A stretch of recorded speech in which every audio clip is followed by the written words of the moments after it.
আজ আমাদের সঙ্গে রয়েছেন বিএনপির ভাইস চেয়ারম্যান জনাব আহমেদ আজম খান অ্যাডভোকেট এবং তার জনাব আহমেদ আজম খান আপনাকে আমাদের অনুষ্ঠানে স্বাগত জানাই। আপনি আমাদের সাথে যুক্ত হয়েছেন সেজন্য আমাদের শুভেচ্ছা এবং কৃতজ্ঞতা জানবেন। আমাদের সঙ্গে আজম ভাই আপনাকে স্বাগত। আবারও স্ক্রিনে আপনাকে দেখতে পাচ্ছি আর কি প্রথমবার। আমাদের সাথে আরও থাকছেন ঢাকা বিশ্ববিদ্যালয়ের আন্তর্জাতিক সম্পর্ক বিভাগের অধ্যাপক ডক্টর এম শাহিদুজ্জামান। আপনাকেও আমাদের অনুষ্ঠানে স্বাগত জানাই। স্যার আপনাকে অনেক ধন্যবাদ, আমাদের সাথে আপনি যুক্ত হয়েছেন এবং স্যার আমাদের সাথে যুক্ত হয়েছেন নিজে নিজে, মানে আমাদের প্রডিউসাররা এখানে যায় নাই, তার জন্য স্যারকে আরেকটা ধন্যবাদ দিতে চাই। স্যার একলাই যুক্ত হয়েছেন এখান থেকে। তবে আমি প্রথম প্রশ্ন একটু আজম ভাইয়ের কাছে বলতে চাই, স্যার আপনার অনুমতি নিয়েই, কিন্তু এই প্রশ্নটার ব্যাপারে আপনার মতামত আমি জানতে চাই। আজম ভাই, আমি যে বিষয়টা আপনার কাছে জানতে চাইবো সেটা হচ্ছে যে এটা আমি জানি যে রাজনৈতিক বিজ্ঞানের ইতিহাসে এটা একটা গুরুত্বপূর্ণ প্রশ্ন হয়ে থাকবে যে কেন বিএনপি এবং জামায়াত পরস্পরকে শত্রু জ্ঞান করতে শুরু করলো এবং এটা কখন থেকে। আমাদের এই প্রশ্ন হচ্ছে এই কারণে যে বিএনপি এবং জামাতের মধ্যে আমরা বড় ধরনের আদর্শিক বদল বা পরস্পরমুখী অবস্থা, বিরোধী অবস্থান আমরা কখনো দেখি নাই। কিন্তু এর আগে কি এমন হইল যে জামায়াত এবং বিএনপি পরস্পরের প্রচণ্ড শত্রুতে পরিণত হইল এবং জামায়াত এবং বিএনপি এখন বাংলাদেশের রাজনীতিতে আর্চ রাইভাল হিসেবে পরিচিত থাকবে? এটা 5 আগস্টের পরে হয়েছে আহমেদ আজম ভাই আমাদের পর্যবেক্ষণে। এটা কেন হয়েছে এটা আমরা জানতে চাই এবং একজন আন্তর্জাতিক আন্তর্জাতিক সম্পর্ক বিশেষজ্ঞ এবং রাজনীতি বিজ্ঞান পর্যবেক্ষক প্রফেসর এম শাহিদুজ্জামানের কাছে আমরা এটা জানতে চাইবো। আগে আজম ভাই আপনার কাছে একটু শুনি। যে বিএনপি এবং জামায়াতের সাথে দীর্ঘদিন একটি আদর্শিক সম্পর্ক ছিল, এই কথাটি সঠিক নয় খালেদ। আসলে আমরা সব সময়ই বলেছি যে বিএনপি এবং জামায়াত সহ যে আরো অন্যান্য দলের জোট ছিল সেটা শুধুমাত্রই নির্বাচনী জোট ছিল, আন্দোলনের জোট ছিল, কখনোই আদর্শিক জোট ছিল না। বিএনপি বিশ্বাস করে গণতন্ত্রে, বিশ্বাস করে বাংলাদেশি জাতীয়তাবাদে, সেই ক্ষেত্রে জামায়াতের আদর্শ ভিন্ন। কাজেই জামায়াতের সাথে আমাদের কখনো আদর্শিক সম্পর্ক ছিল না, ছিল শুধুমাত্রই আন্দোলন এবং নির্বাচনের জন্য একটা সখ্যতা বা মনে করতে পারেন সম্পর্ক বা অ্যালায়েন্স। এখন এই 5ই অগাস্টের পর আমরা তার আগেই আমরা কিন্তু এই জোটকে অকার্যকর করেছি এবং আমরা বলেছি যে আমরা সমমনারা একসাথে চলবো, কিন্তু জোটের প্রয়োজন নেই। এভাবেই কিন্তু বেশ কিছুদিন চলে এসেছিল। 5ই অগাস্টের পর জামায়াত সেই আগের মতোই একলা চলো নীতি নিয়ে বা তার সাথে কয়েকটি ইসলামিক রাজনৈতিক দল নিয়ে চলছে। আমরা গণতন্ত্র মানে বেশ কিছু রাজনৈতিক দল নিয়ে চলছি। সেক্ষেত্রে আপনি যে কথাটা বলেছেন যে এত শত্রুতায় পরিণত হলো কেন, আমি বলবো যে এটাও ভুল ধারণা। বিএনপির সাথে জামায়াতের কোনো শত্রুতা নেই, আছে রাজনৈতিক প্রতিদ্বন্দ্বিতা বা গণতান্ত্রিক রাজনীতিতে যে গণতন্ত্রের সৌন্দর্য, এক এক রাজনৈতিক দলের এক এক আদর্শ, সেই আদর্শ থেকে তার বক্তব্য সে প্রচার করে। সেই ক্ষেত্রে বিএনপি এবং জামায়াতের বক্তব্য নিশ্চয়ই আলাদা হবে, যেহেতু আলাদা সংগঠন, আলাদা আদর্শ, সেই ক্ষেত্রে নিশ্চয়ই আলাদা হবে। এবং সেই ক্ষেত্রে যখনই মিল খুঁজে না পাওয়া যায় তখন গণতান্ত্রিক যে পদ্ধতি, যে একের বক্তব্য নিয়ে অন্যজনের মধ্যে যে বাক বিতণ্ডা, সেটাও এক ধরনের গণতন্ত্রের সৌন্দর্য। গণতন্ত্র চর্চায় এটা চলতেই পারে। গণতন্ত্র চর্চাটা তো আপনার রেল লাইনের মতো সমান গতিতে চলবে, মিলবে না এক রাজনৈতিক দলের সাথে অন্য রাজনৈতিক দলের। আচ্ছা ভাই, আপনার অনুমতি দিলে আমি খালি আপনাকে 4টা ঘটনা মোটা দাগে স্মরণ করে দিতে চাই। জামায়াতকে রাজনীতি বাংলাদেশে করতে দিয়েছে বা ফেরত এনেছে কিন্তু বিএনপি। গোলাম আজমের নাগরিকত্ব দেওয়ার ব্যাপারে বিএনপির যে প্রতিষ্ঠাতা মরহুম প্রেসিডেন্ট জিয়াউর রহমান কিন্তু প্রতিশ্রুতি দিয়েছিলেন, যেটা আবার 1991 সালে মতিউর রহমান নিজামী ভোরের কাগজে সাক্ষাৎকার দিয়ে এটাকে বলেছেন। 3 জোটের রূপরেখায় জামাতে ইসলামীকে কোনো দল নিবে না, সেরকম একটা কথা ছিল। বিএনপি কিন্তু জামাতে ইসলামীকে নিয়ে 1991 সালে নির্বাচনী জোট করেছে। জামায়াতকে 2টি গুরুত্বপূর্ণ মন্ত্রণালয়ের মন্ত্রিত্ব দেওয়া হয়েছে এবং জামায়াতের আদর্শ এবং নেতৃত্বকে সবসময় বিএনপি আলাদা করে ভ্যালু করেছে। 1991 সালে ঘটনা বলছি। সর্বশেষ যুদ্ধ অপরাধের বিচারের যুদ্ধ অপরাধের দায়ে জামায়াত নেতাদের যখন বিচার করা হয় তখনও বিএনপির শীর্ষ নেতৃবৃন্দ থেকে এর প্রচণ্ড প্রতিবাদ করা হচ্ছে, এই কথা বলে যে এইটার ব্যাপারে তাদের আপত্তি রয়েছে। আমরা যদি সবগুলি ঘটনা দেখি তাহলে দেখবো যে দশকে বাংলাদেশে জামাত ইসলামীর যে রাজনীতি সেইটা বিএনপি শুধু এন্ডোর্সই করে নাই, বিএনপি সেই জায়গায় প্রচন্ড স্পেসও দিয়েছে জামায়াতকে। এবং যে কারণে জামায়াতের আজকে সমালোচনা করা হয় সেই কারণগুলি কিন্তু বিএনপি আর জামায়াত মিলেমিশেই করেছে। আজম ভাই, আপনি যদি একটু মন্তব্য করতেন। একটু বলবো, জি জি প্লিজ আমি একটু বলবো যদি বলেন। আপনার বক্তব্যে কিছু ভুল তথ্য আছে। যেমন গোলাম আজমের নাগরিকত্ব কিন্তু বাংলাদেশের মহামান্য হাইকোর্ট দিয়েছে, বিএনপি দেয়নি। এই যে আমি আজম ভাই মানুষ ভুল বুঝবে, সেজন্য আমি বলি 1978 সালে প্রেসিডেন্সিয়াল অর্ডারে গোলাম আজমের নাগরিকত্ব দেওয়ার ব্যাপারে সবকিছু ঠিকঠাক ছিল বলে জনাব মতিউর রহমান নিজামী 91 সালে ভোরের কাগজকে দেওয়া এক সাক্ষাৎকার দিয়েছেন।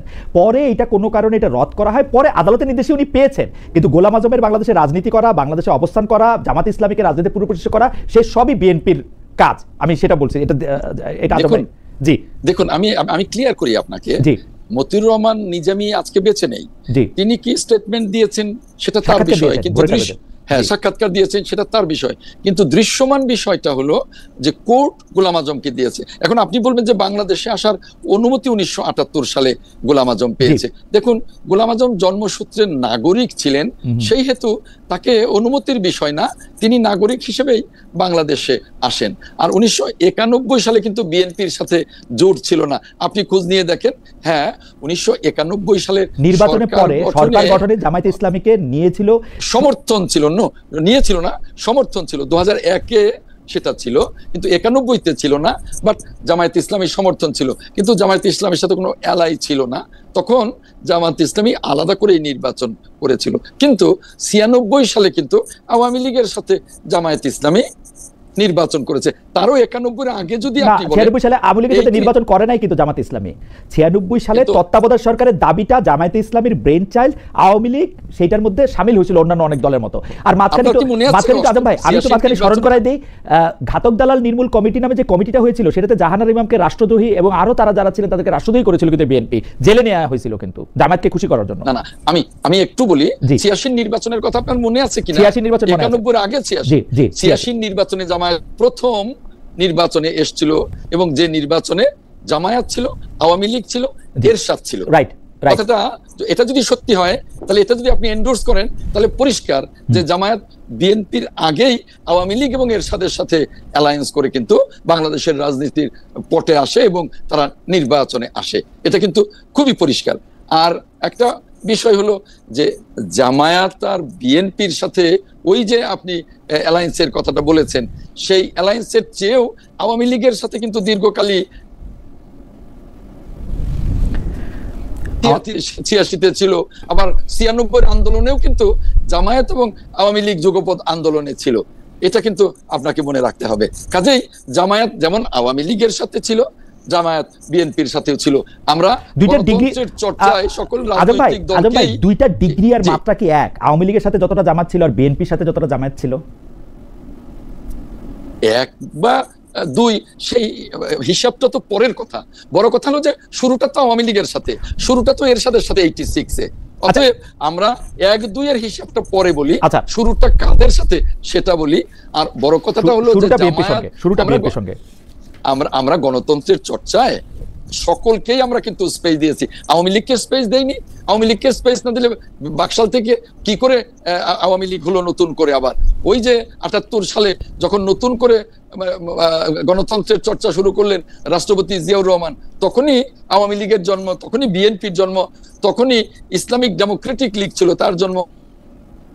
আচ্ছা, আমরা বোধহয় আজম ভাই আপনাকে বুঝতে পেরেছি, এবং আজম ভাইয়ের সংযোগটাও খুব বাড়াবাড়ি রকমের খারাপ করছে। আমি একটু জনাব ডক্টর এম শাহিদুজ্জামানের কাছে একটু জানতে চাইবো যে স্যার, আপনি তো এটা শুনলেনি, আপনার কাছে কি মনে হয় জামায়াত আর বিএনপির সম্পর্ক আগে যেরকম ছিল এখন সেরকমই আছে? আমাদের বিবেচনায় যে সম্পর্কটা যে অবনতি ঘটলো, জামায়াত আর বিএনপি যে পরস্পর মুখোমুখি একটা অবস্থানে দাঁড়ালো, এর জন্য আসলে মানে কি ঘটনা বা কোন বিষয়টা দায়ী বলে আপনি মনে করেন, বা এর পিছনে কি রয়েছে? Professor M Shahiduzzaman. ধন্যবাদ খালেদ। তোমার প্রশ্নটা প্রথমে যে জিজ্ঞেস করেছিলেন, it's a very powerful question, অত্যন্ত শক্তিশালী একটা প্রশ্ন, এবং আমি এর উত্তর দিতে গেলে একটা প্রোফাউন্ড ডিসএগ্রিমেন্টে চলে যাচ্ছে আমার বন্ধু অ্যাডভোকেট সাহেবের সাথে, আজম সাহেবের সাথে। কেননা আমাকে দেখতে হচ্ছে সেই ঘুরে চলে যেতে হচ্ছে 1979-80-তে। আমরা তখন 3 জন প্রেসিডেন্ট জিয়াউর রহমানকে ব্রিফ করতাম ইরান ইরাক ওয়ার নিয়ে। সন্ধ্যার সময় অন্তত সপ্তাহে 3 দিন রাত্রি 9টা থেকে প্রায় রাত 12টা পর্যন্ত আমি, আমাদের বিসের তৎকালীন চেয়ারম্যান ছিলেন ব্রিগেডিয়ার মোমেন, উনি এখনো জীবিত, এবং আমাদের সাথে আরো 2 জন ছিলেন, ডক্টর CM শামীম ক্যালিফোর্নিয়াতে অধ্যাপনা করছেন, এবং ডক্টর শওকত হাসান যিনি অটোয়াতে সেটেল করেছেন। আমি আপনাকে বলি, প্রেসিডেন্ট জিয়াকে যখন আমরা ব্রিফ করতাম প্রায় কিন্তু তিনি আমাদেরকে এই প্রসঙ্গটা উত্থাপন করতেন। তাকে তার নিকটস্থ সিনিয়র কোনো পলিটিশিয়ান যদি জিজ্ঞেস করতেন যে স্যার আপনি জামাতের সাথে কেন সংযুক্ত করছেন বিএনপিকে, জামাত কেন, প্রেসিডেন্ট জিয়া আমার এখনো মনে পড়ে স্পষ্টই কিছুটা রাগত স্বরে বলতেন, ওরা তাহলে কোথায় যাবে, ওদেরকে কি আপনি মানে বিশ্বাসঘাতক ভেবে সারাক্ষণ কতদিন তাদেরকে দূরে ঠেলে রাখবেন? তাদের কি রাজনীতির অধিকার নেই? আমার কি দায়িত্ব নেই তাদেরকে রাজনীতিতে ফিরিয়ে আনার? দেখেন, এটাকে আপনি দুইভাবে দেখতে পারেন। প্রেসিডেন্ট জিয়া যে আবেগপ্রবণ ভাবে জামাতের প্রসঙ্গটা টেনেছে এবং বিএনপি এবং তার নিজের রাজনীতির সাথে সংযুক্ত করতে চেয়েছে, এটা কিন্তু আবেগপ্রবণ ছিল না, এটা অত্যন্ত ক্যালকুলেটেড ছিল। কেননা ওই সময়টায় তিনি তার যে উত্থান ঘটেছিল, যে কঠিন বছরগুলো 77, 78, 79, তখন তিনি খড়কুটোর মতো প্রায় রাজনৈতিক অ্যালাই খুঁজছিলেন। আওয়ামী লীগ তাকে বারবার তাকে কোণঠাসা করেছে, তার রাজনীতি শেষ করে দিতে চেষ্টা করেছে, এবং সবচেয়ে উল্লেখযোগ্য মিত্রই ছিল এই জামাত ইসলামী। এবং জামাত ইসলামীর নেতৃত্বকে প্রেসিডেন্ট জিয়া দেখলেন যে তার রাজনীতির সাথে সংযুক্ত করতে পারলে তার সংখ্যাগত দিক থেকে রাজনীতিতে প্রবেশ করার উৎকর্ষটা ঘটবে। এবং এজন্যই আমি বলছি যে প্রেসিডেন্ট জিয়া যতদিন জীবিত ছিলেন, জামাতে ইসলামী কিন্তু বিএনপির রাজনীতির একটা স্তম্ভ ছিল। আমি আবার বলছি, আজম সাহেব আপনি কিছু মনে করবেন না, ব্যক্তিগত কিছু না, কিন্তু আপনার সাথে আমি একদম সম্পূর্ণ দ্বিমত পোষণ করে বলছি যে জামাতকে যেভাবে প্রেসিডেন্ট জিয়া নিয়েছিল, কেননা ওই সময় প্রেসিডেন্ট জিয়া কিন্তু অনেক সময় কাটাতেন বিভিন্ন ইসলামিক স্কলারদের সাথে। আমার যারা সমসাময়িক তখনকার, তাদের মধ্যে চিরং ইউনিভার্সিটির ভাইস চ্যান্সেলর ছিলেন আব্দুল করিম সাহেব, আরো অন্যান্য ছিলেন যারা বাঙালি মুসলমানের ইতিহাস নিয়ে প্রচুর গবেষণা করেছিলেন। প্রেসিডেন্ট জিয়া কিন্তু ইসলামিক পার্সপেক্টিভ, মুসলমানদের ইতিহাস নিয়ে অত্যন্ত ঘনিষ্ঠভাবে জড়িত ছিলেন। এবং সেই অর্থে আমি বলবো যে জামাতে ইসলামীকে প্রেসিডেন্ট জিয়া, আমার এটা অত্যুক্তি হবে না বলতে, যে বাংলাদেশের যে ভৌগোলিক সীমান্ত এবং এই যে ৭১-এর মুক্তিযুদ্ধের মাধ্যমে আমরা ৪৭-এর সীমান্তকেই বজায় রেখেছি, এটাকে কিন্তু প্রেসিডেন্ট জিয়া দেখতেন যে আমাদের দেশের যে স্বতন্ত্র যে আইডেন্টিটি, অর্থাৎ এই যে সেই অষ্টম নবম 12th সেঞ্চুরি থেকে যে সুলতানেট অফ বেঙ্গল ইভলভ করেছে, একদিন প্রেসিডেন্ট জিয়া কিন্তু এই কথাও বলেছিলেন যে আমাদের পলিটিক্যাল রুটস হচ্ছে এই ইখতিয়ার বিন বখতিয়ার খিলজির সময় থেকে, সুলতানেট অফ বেঙ্গল। এই বিষয়টা তার নিজস্ব ছিল না, তাকে নিশ্চয়ই এইভাবে ব্রিফ করে করা হয়েছিল, এবং এটা তিনি মেনে নিতেন। সেই অর্থে কিন্তু আমি একটু স্যার মাঝখানে একটু থামাই। প্রফেসর সাইদুজ্জামান আমাদের সাথে জনাব আহমেদ আজম খান আবার ফিরে এসেছেন। তো আপনি বলছিলেন যে মানে জামায়াতকে রাজনীতিতে পুনর্জীবন দেয়াতে প্রেসিডেন্ট জিয়াউর রহমানের একটা প্রত্যক্ষ ভূমিকা ছিল। এই জায়গা থেকে যদি স্যার এরপরে ৯১-৯৬-তে যে আর্গুমেন্ট করলেন আহমেদ আজম খান ভাই, সেটা সম্পর্কে যদি একটু বলতেন। এখন তিনি শুনছেন এখন আমাদের, তিনি স্যার। ও আচ্ছা, প্রেসিডেন্ট জিয়াউর রহমান যখন এভাবে যে মৃত্যুবরণ করবেন সেটা তো কেউ ভাবেনি, কারণ ওই সময়টায় তার পূর্ণাঙ্গ প্রচেষ্টা ছিল ইসলামী বিশ্বের সাথে একটা বিশেষ সংযোগ স্থাপন করা। আমরা তাকে যখন ব্রিফ করতাম সপ্তাহে ৩ দিন প্রায় এই বঙ্গভবনে বসে, এবং সেখানে তিনি বারবার ইরান ইরাক যুদ্ধের খুঁটিনাটি জানতে চেষ্টা করতেন, কেননা তিনি তার সদস্য ছিলেন। মাঝে মাঝে হঠাৎ প্রেসিডেন্ট জিয়াউল হকও পাকিস্তান থেকে তাকে টেলিফোন করতেন এবং আমাদেরকে তার সামরিক সচিব পাশের ঘরে চলে যেতে বলতেন। তিনি ২০ মিনিট আধ ঘন্টা প্রেসিডেন্ট জিয়াউল হকের সাথে আলাপ করতেন কিভাবে ইরান ইরাক যুদ্ধের পরিসমাপ্তি ঘটাবেন, কেননা তিনি নিজেকে ভাবতেন ইসলামী বিশ্বে তার একটা স্বতন্ত্র অবস্থান তিনি গড়ে তুলবেন। এটা এত গুরুত্বপূর্ণ ছিল, এবং সেখানে সেদিক থেকে চিন্তা করলে যে ডোমেস্টিক পলিটিক্সে জামাত ও ইসলামী দলগুলো তার জন্য বিশেষ গুরুত্ব বহন করত।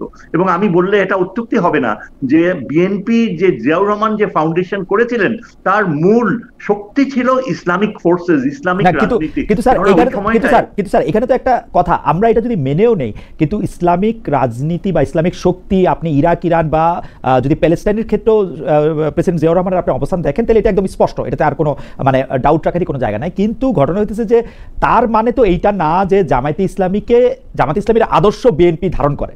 জামায়াতে ইসলামীর আদর্শের সাথে তো বিএনপির অমিল থাকতেই পারে, বা এক ধরনের মানে শত্রু বন্ধু থাকতে পারে। আপনি যদি ৯১-৯৬-২০০১-এর পার্সপেক্টিভ থেকে আপনি বলেন যে সত্যিই কি জামায়াত আর বিএনপি মিলেমিশে ছিল, নাকি জামায়াত আর বিএনপির মধ্যে একটা দূরত্ব সবসময় ছিল, যেমনটা দাবি করছেন জনাব আহমেদ আজম খান? আমার কাছে কিন্তু জিয়াউর রহমানের সময় সেই দূরত্ব চোখে পড়েনি। হ্যাঁ, আপনি যেটা বলছেন মতাদর্শগত ভাবে জিয়াউর রহমান আর জামাতের এই ধর্মীয় রাজনীতির প্রতি তার কোনো রকমের আগ্রহ ছিল না, তার আগ্রহটা আমি যতদূর বুঝতে পেরেছি, তিনি কিন্তু বিএনপির মতাদর্শকে তখনও মানে ওই সময়টায় ইনফেন্সিতে ছিল, কিভাবে গড়ে উঠবে তার জন্য তিনি প্রচুর গবেষকদের ডাকতেন যে বিএনপির ভবিষ্যৎ রূপরেখা কি হবে। এবং আপনি এটা ঠিকই বলেছেন, জামাতের যে মতাদর্শ, যেমন ধরেন এই যে শরিয়া আইনের বিধান করা, তারপর জামাতের যে মৌলিক ধারণাগুলো, মওদুদি, এগুলোর প্রতি জিয়াউর রহমানের সামান্যতম আগ্রহ ছিল না। তার আগ্রহটা ছিল এই জন্য যে তিনি ভারতের বিপক্ষে বাংলাদেশের যে স্বতন্ত্র অবস্থান দাঁড় করাবেন, সেদিক থেকে জামাতি ছিল তার সবচেয়ে নির্ভরযোগ্য মিত্র। কেননা আওয়ামী লীগকে ফাইট করতে হলে এবং ভারতের বিপক্ষে ইসলামী বিশ্বের একটা গুরুত্বপূর্ণ দেশ হিসাবে উপস্থাপন করতে, এবং তাছাড়া আপনি হয়তো যেটা আমি ইন্ডিকেট করলাম যে পাকিস্তানের সাথে কিন্তু জিয়াউর রহমানের অত্যন্ত ঘনিষ্ঠ সম্পর্ক ছিল, প্রেসিডেন্ট জিয়াউল হকের সাথে ফোনে কথা বলতেন। কাজেই রাজনৈতিক দিক থেকে জামাতকে তিনি ব্যবহার করতে চেয়েছেন, ইউজ করতে চেয়েছেন ভারতের। স্যার আমাদের তো খুব সময় নাই। আপনি যদি স্যার এখন বেগম জিয়ার আমলে 91 থেকে 96 বা বেগম জিয়া যখন থেকে পার্টির নেতৃত্ব দিয়েছেন তখন থেকে জামায়াতের সাথে বিএনপির সম্পর্কটা যদি একটু বলে, আপনি কেন এই মুহূর্তে আপনি তাদের মধ্যে খুব একটা শত্রুতা দেখেন কিনা এটা যদি একটু বলতেন স্যার, 1-2 মিনিটে স্যার। ধন্যবাদ। বেগম জিয়ার সময় কিন্তু বেগম জিয়ার খুব একটা মানে আমি শ্রদ্ধা রেখেই বলছি যে রাজনীতির ব্যাপারে তার খুব বেশি গভীর যে গবেষণাধর্মী মনোভাব সেটা ছিল না, স্বাভাবিক কারণেই ছিল না। তিনি এক্সপেক্ট করেননি যে রাজনীতির দায়িত্ব তার হাতে পড়বে, সুতরাং তিনি অনেক বেশি রিলাই করতেন তার আমলাদের উপর এবং বিএনপির সেই সময় উদীয়মান নেতৃত্ব। তার এরা কিন্তু জিয়াউর রহমানের সময় তাদেরকে অনেকে চিনতই না, যেমন ফখরুল ইসলাম আলমগীর বলেন, আরো অন্যান্য আমির খুসরি, মাহমুদ চৌধুরী বলেন, এরা বেগম জিয়ার প্রোডাক্ট এবং প্রেসিডেন্ট জিয়ার সাথে এদের কোনো সম্পর্ক কোনো কিছুই ছিল না। কাজে এতে অবাক আপনি যেই প্রশ্নটা করলেন শেষে যে কেন জামাতের সাথে বর্তমানে দূরত্ব হয়ে গেল, এটার কারণ হচ্ছে এই যে প্রেসিডেন্ট জিয়ার যে রাজনীতি, সেই রাজনীতির সাথে এদের সরাসরি কোনো পরিচিতিই ছিল না। ফখরুল ইসলাম আলমগীর বিএনপিতে যোগ দিয়েছে জিয়ার মৃত্যুর প্রায় 10 বছর পরে, এবং এখন যদি আপনি তার কথাগুলো শুনেন, তার ভাষাগুলো শুনি, আমি অবাক হয়ে যাই। আমি কিছুতেই জিয়াউর রহমানের সাথে এই ভদ্রলোককে রিলেট করতে পারি না। তিনি বামপন্থী ছিলেন, এবং এই যে এখনকার যারা রয়েছে আমির খসরু, মাহমুদ চৌধুরী বলেন, তারপরে যে একদম লেটেস্ট প্রোডাক্ট হচ্ছে সালাউদ্দিন, 9 বছর ভারতীয় কাস্টাডিতে থাকার পর তিনি এক লাফে এসে বিএনপির মুখ্য নেতা হয়ে যান। এটা তো মানে স্বাভাবিক কমন সেন্সও বলবে যে নিশ্চয়ই একটা বিশেষ কারণ রয়েছে, তা না হলে এটা কিভাবে সম্ভব? স্যার আমি একটু আপনাকে আবার পরে আপনার কাছে ফিরে আসবো, কিন্তু স্যার আপনি যে 9 বছর লাভ দিতে, আপনি তো এটাকে অন্যভাবেও দেখতে পারতেন যে উনি 9 বছর আসলে অনেক, আপনি সালাউদ্দিন সাহেবের কথা বলতেছেন যে অনেক ভুক্তভোগী হয়েছেন। আপনি মির্জা ফখরুল ইসলাম আলমগীরকে আপনি দেখবেন যে দল 15 বছর এরকম নিষ্পেষণের মধ্যেও, আওয়ামী লীগের এরকম দুঃশাসনের মধ্যে দলটিকে তিনি একসাথে ধরে রেখেছেন। যারা আমির খসরু, মাহমুদ চৌধুরীকেও আপনি দেখতে পারতেন সিনিয়র নেতৃবৃন্দের মধ্যে সবচেয়ে বেশি অ্যাক্টিভ ছিলেন, কিন্তু আপনি স্যার উল্টোটা দেখছেন কেন, সেটা একটা প্রশ্ন। আমরা আবার আপনার কাছে আসবো। যারা আহমেদ আজম খান, আমাদের বক্তব্যের মধ্যে কিন্তু আপনি কিছুক্ষণ বাইরে ছিলেন, কিন্তু স্যার কিন্তু একদম স্পষ্ট বলেছেন যে জামাতের সাথে বিএনপির একটা নিবিড় সম্পর্ক ছিল। এই নিবিড় সম্পর্কটা যে এখন শেষ হয়েছে তার কারণ তারা জিয়াউর রহমানের আদর্শ থেকে একটু দূরে সরে গেছেন।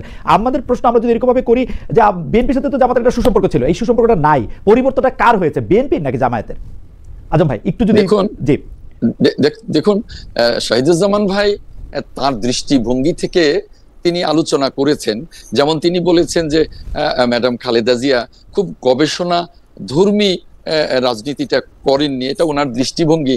আমি বলবো যারা গণতান্ত্রিক রাজনীতি করে তারা কেউই কিন্তু গবেষণা ধর্মী করে না। যে কোনো গণতান্ত্রিক রাজনৈতিক দলের আলাদা থিঙ্ক ট্যাঙ্ক থাকে, সেই থিঙ্ক ট্যাঙ্ক এই রাজনৈতিক নেতৃত্বকে যেভাবে বিভিন্ন প্ল্যানিং দেয় তার উপরেই রাজনৈতিক নেতৃত্ব রাজনীতিটা করে থাকেন বা নেতৃত্বটা দিয়ে থাকেন।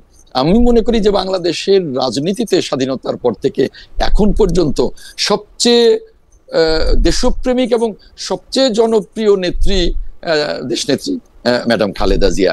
কাজেই তিনি যেভাবে নেতৃত্বটা দিয়েছেন বিএনপিকে এবং যেভাবে 9 বছর আন্দোলন করে স্বৈর শাসকের পতন ঘটিয়েছে, অনেকেই সেই কৃতিত্বটা নিতে পারেন, কিন্তু আসলে বিএনপির সেই কৃতিত্বই একক কৃতিত্ব দেশনেত্রী ম্যাডাম খালেদা জিয়ার। এবং তারপর তিনবার তিনি প্রধানমন্ত্রী হয়েছেন এবং দেশকে তিনি যেভাবে নেতৃত্ব দিয়েছেন।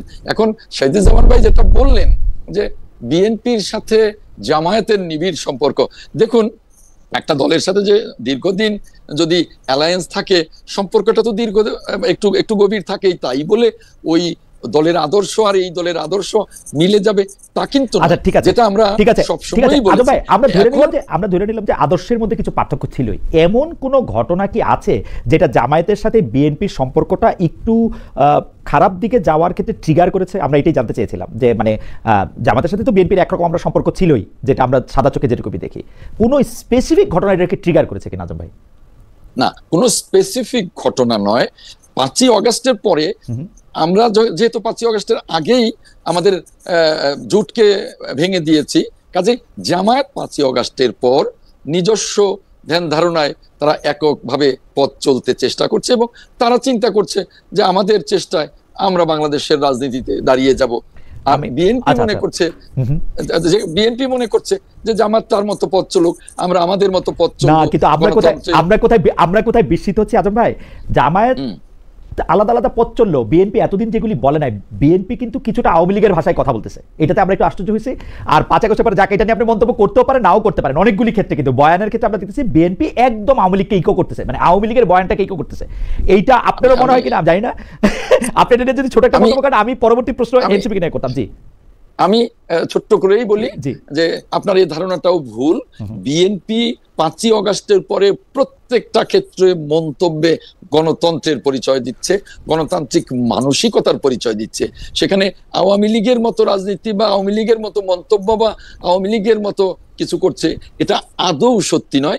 বিএনপি স্বতন্ত্রভাবেই গণতান্ত্রিক পাশাপাশি দেখে দেখাতে পারি যে বিএনপি কোথায় আওয়ামী লীগের মতো মন্তব্য করছে এবং কোন মন্তব্যগুলি আসলে বিএনপি তার আগের 16 বছর 15 বছর 20 বছর আমরা করতে দেখি। যাই হোক, আমি কথায় আসি 5 আগস্টের পরে বিএনপি রাজনীতিতে। আজম ভাই আপনি থাকেন, আপনি চলে 5 আগস্টের পরে বিএনপি রাজনীতি, এই প্রশ্নটা আপনাকে করতে চাই আমি, আবার তারপরে স্যারকে অন্য একটা এই প্রশ্নই জানতে চাই যে 5 আগস্টের পরে যেটা হয়েছে, বিএনপি আসলে মোটামুটি ভাবে মুখে জাতীয় সরকারের কথা বললেও 5 আগস্টের পরে এনসিপির সাথে সম্পর্ক যদি আমরা বলি, নতুন রাজনৈতিক দল, সেইটাকে একদম মানে আমি বলবো আক্রমণ করা, এক ধরনের তুচ্ছতাচ্ছিল্য করা, তারপরে নিজেরা এটাতে করা, এইটা বিএনপি অনেক বেশি করছে। বিএনপি এনসিপিকেই বা রাজনৈতিক প্রতিপক্ষ কেন করলো? এখন আবার শুনতেছি বিএনপি আর এনসিপির মধ্যে একটা রাজনৈতিক জোটও হইতে পারে, কিন্তু ফ্যাক্ট রিমেন্স, জোট হোক বা না হোক, আপনার কাছে কি মনে হয় না আজম ভাই বিএনপি এনসিপিকে বা এই নতুন রাজনৈতিক দলকে কে বেশি ওই 5 আগস্টে বা জুলাই আগস্টে কে বেশি আত্মত্যাগ করেছে সেটা নিয়ে মানে অত্যন্ত অন্যায্য অনেক সময় আক্রমণ করেছে? আমার তো মনে হয় না, কারণ এনসিপি দলটা গড়বার পরেই তাদের নেতারা যে লাগামহীন বক্তব্য রেখেছে এবং এখনো রাখছে বিভিন্ন জায়গায়, বিভিন্ন ফোরামে, বিভিন্ন স্টেজে, বিএনপি কিন্তু তা রাখছে না। বিএনপি অত্যন্ত ম্যাচিউরিটি নিয়ে, অত্যন্ত সতর্কতার সাথে মন্তব্য করছে। সেইখানে নতুন রাজনৈতিক দল হিসেবে যতটা পরিপক্কতার পরিচয় দেওয়া উচিত ছিল তা তো এনসিপি দিচ্ছে না, বরং এনসিপি যে লাগামহীন মন্তব্য, যা সারা জাতিকেই কিন্তু হতাশ করছে। কারণ পুরো জাতি চাচ্ছিল, বিএনপি চাচ্ছিল যে এনসিপি যে তরুণ নেতৃত্ব, তারা জাতির প্রত্যাশা পূরণ করবে, তারা রাজনীতিতে বড় একটা জায়গা করে নেবে, তারা বাংলাদেশের গণতান্ত্রিক রাজনীতিকে সমৃদ্ধ করবে। কিন্তু আমরা যেমন হতাশ হয়েছি, জাতীয় তেমনি হতাশ হয়েছে। এনসিপির বিভিন্ন কর্মকাণ্ডে, বিভিন্ন বক্তব্য বিবৃতিতে তাদের যে লাগামহীনতা, এটা আমরা কোনোভাবেই আশা করিনি। আর আমরা, আপনি একটা নজির দেখাতে পারবেন না। সেদিনও এনসিপির এক নেতা ঐক্যমত্য কমিশনকে সালাউদ্দিন কমিশন বলেন। এই যে কটাক্ষ, এখনো তো এনসিপির সাথে আপনি কি বললেন যে একটা নজিরও দেখাতে পারবো না যে বিএনপি নেতারা বা বিএনপি নেতৃবৃন্দ এনসিপি কে কটাক্ষ করেছে? দেখাতে পারবো কিন্তু আদম ভাই না, আপনি মনোযোগ দিয়ে পত্রপত্রিকা পড়ে থাকলে আপনিও দেখবেন, আমি নাইলে না দেখাইলাম, কিন্তু আপনি মনোযোগ দিয়ে পত্রপত্রিকা পড়লে, আমি জানি যে আপনি আপনার নির্বাচনী এলাকা নিয়ে অনেক ব্যস্ত, কিন্তু এগুলি নিশ্চয়ই আপনারও মানে দেখার কথা যে বিএনপি নেতৃবৃন্দ আসলে অনেক। শুনুন, বিএনপির নেতৃবৃন্দ বলতে বিএনপি তো বিশাল একটি রাজনৈতিক দল, মানে আপনি শুধুমাত্র তারেক রহমানকে বুঝতে হবে, শুধুমাত্র তারেক রহমানকে বুঝতে হবে না। না, বিএনপি উনি বিএনপির মুখপাত্র মির্জা ফখরুল ইসলাম আলমগীর বা বিএনপির স্ট্যান্ডিং কমিটির সকল মেম্বার, তারপরে ভাইস চেয়ারম্যান বৃন্দ, তারপরে রুহুল কবির রিজভী বিএনপির একজন মুখপাত্র। এখন বিএনপি তো বিশাল দল। এখন যদি জাতীয় নির্বাহী কমিটির কোনো সদস্য বা কোনো সহ সম্পাদক কোনো মন্তব্য করে থাকে, সেটাকে কিন্তু আপনি বিএনপির মন্তব্য বলতে পারেন না। তবে আমি যতটুকু দেখেছি, লক্ষ্য করেছি, আমি নিজে কথা বলেছি, এনসিপি কে বা কোন রাজনৈতিক দলকে বিএনপি শিষ্টাচার বহির্ভূত কোনো মন্তব্য করেনি। জনাব আহমেদ ইউসুফ খান, আপনাকে অনেক ধন্যবাদ। আমি একটু প্রফেসর এম শাহিদুজ্জামানের কাছে যাবো। প্রফেসর এম শাহিদুজ্জামান, আপনার কাছে কি মনে হয় 5 আগস্টের পরে বিএনপি যে রাজনৈতিক অবস্থান নিয়েছে সেখানে বিএনপি রাজনৈতিক মিত্র তৈরি করার বদলে জামায়াত তো বটেই সদ্য জন্মনা এনসিপি এবং নানা ধরনের দলের সাথে এক ধরনের শত্রুতাই তৈরি করে গেছে, যদি আমরা এটা সোজা বাংলা ভাষায় বলি, তাহলে সেই ক্ষেত্রে এটার কারণ কি বলে আপনি মনে করেন, বা আপনি মনে করেন কিনা যে শত্রুতা বিএনপি আসলে তৈরি করেছে? হ্যাঁ, আপনার কথাই ঠিক মনে করি। তবে আপনার একটা আগেকার প্রশ্নের একটা ছোট উত্তর দিয়ে নেই, যে ওই যে আমি বললাম সালাউদ্দিনের কথা, যে 9 বছর তাকে অন্যভাবেও তো দেখা যায় যে সে গুম হয়েছিল, কষ্ট পেয়েছিল। না, গুম হয়নি, কষ্টও পায়নি। তিনি বহাল তবিয়তে এস আলমের গ্রুপের কর্মকর্তা হিসাবে সেখানে তারই টাকায় ওইখানে আরামে ছিলেন। এবং তার ছেলেকে দেখলাম পরশুদিন আমাদের চিফ অ্যাডভাইজারের সাথে ছবি তুলতে, একবারও কিন্তু তার ছেলে ওই সময়টায় তুলে ধরেনি মিডিয়াতে যে তার বাবা গুম হয়েছিল। আচ্ছা, তারপরে আমি বলি যে এই যে 15 বছর ধরে বিএনপি নেতারা অনেক কষ্ট পেয়েছে, অনেক ইয়ে করেছে। হ্যাঁ, পেয়েছে, কিন্তু পায়নি কারা? যারা এই যে এখন একেবারে বৃদ্ধ নেতৃত্ব, ফখরুল ইসলাম আলমগীর, আমির খসরু মাহমুদ চৌধুরী, এই যে একটা ছোট্ট গোষ্ঠী যাদের কথা আমরা দেখি, তারা কিন্তু বারবার নেতৃত্বকে ঠিক শেষ মুহূর্তে এসে ঠিক লিডারশিপটা দিতে পারেনি। এবং অনেকেই মনে করে যে তারা একটা বিশেষ অনুগ্রহ পেয়েছে আওয়ামী লীগের কাছ থেকে। আজকে আপনি যদি আপনার প্রশ্নের উত্তরে যাই, এখানে যে এই 5ই আগস্টের পরে কেন ওই ছাত্রদের সংগঠনের সাথে বিএনপির এই দূরত্বটা হয়েছিল, এই দূরত্বটা হয়েছিল কারণ বিএনপির যে বৃদ্ধ নেতৃত্ব, এরা স্ট্যাটাস কিউ ওরিয়েন্টেড ছিল। এরা ছাত্রদের নেতৃত্বে যে এত বিরাট একটা আন্দোলন হয়েছে, এটা তারা ঠিক মনে প্রাণে গ্রহণ করেনি, মেনেও নেয়নি। স্যার, আপনি কি স্যার সত্যিই মনে করেন যে ছাত্রদের যে নেতৃত্বে এই আন্দোলনের মধ্যে বিএনপির অনেক বড় একটা অবদান ছিল না? আপনি কি মনে করেন না যে এর মধ্যে জামায়াতের অনেক বড় একটা অবদান ছিল না?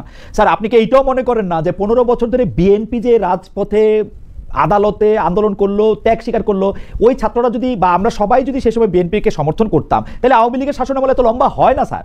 মানে ছাত্ররা তো তাদের নিজেদের ইস্যু নিয়ে প্রথম ক্ষমতা সামনে আসলো, কিন্তু বিএনপিকে তো এই 15 বছর 17 বছর স্যার এই ঝামেলাটাকে নিতেই হয়েছে।